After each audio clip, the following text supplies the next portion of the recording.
இன்னைக்கு நம்ம பார்க்க போற செலிபிரிட்டி விஜய் டிவில சிறகடிக்க ஆசை சீரியல்ல வர தம்பி கேரக்டரான ரவியை பத்தி தான். இவரை பத்தின ஃபுல் டீடைல்ஸ் தெரிஞ்சுக்கிறதுக்கு முன்னாடி சேனலை சப்ஸ்கிரைப் பண்ணாதவங்க மறக்காம சப்ஸ்கிரைப் பண்ணிக்கோங்க. அப்பதான் நாங்க போடுற வீடியோஸ் உங்களுக்கு நோட்டிபிகேஷனா வரும். வாங்க வீடியோக்குள்ள போலாம். ரவி ஸ்ருதி இவங்களோட பேர் ரொம்பவே சாமிங்கான கியூட்டான பேர் அப்படின்னு மக்கள் மத்தியில பேர் எடுத்தவங்க. ரவி ஸ்ருதியை லவ் பண்ணி கல்யாணம் பண்ணிக்கிட்டாரு. அதனால மீனாக்கும் முத்துக்கும் நிறைய பிரச்சனைகள் வந்துச்சு.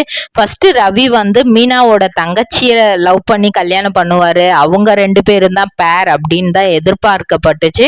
ஆனா அதுக்கப்புறம் டைரக்டர் அப்படியே ட்ராக்க மாத்தினாரு. மாத்தி தான் பிரீதா ஜனார் பாக்குமட்டை தயாரிக்கும் மிஷின் கிடைக்கும். அதற்கான ரா மெட்டீரியல்ஸையும் வருடம் முழுவதும் நாங்களே சப்ளை செய்து வருகிறோம். நீங்கள் செய்யும் தட்டுகளை நாங்களே எடுத்துக்கொள்கிறோம். அதற்கான லோன் வசதியும் செய்து தருகிறோம்.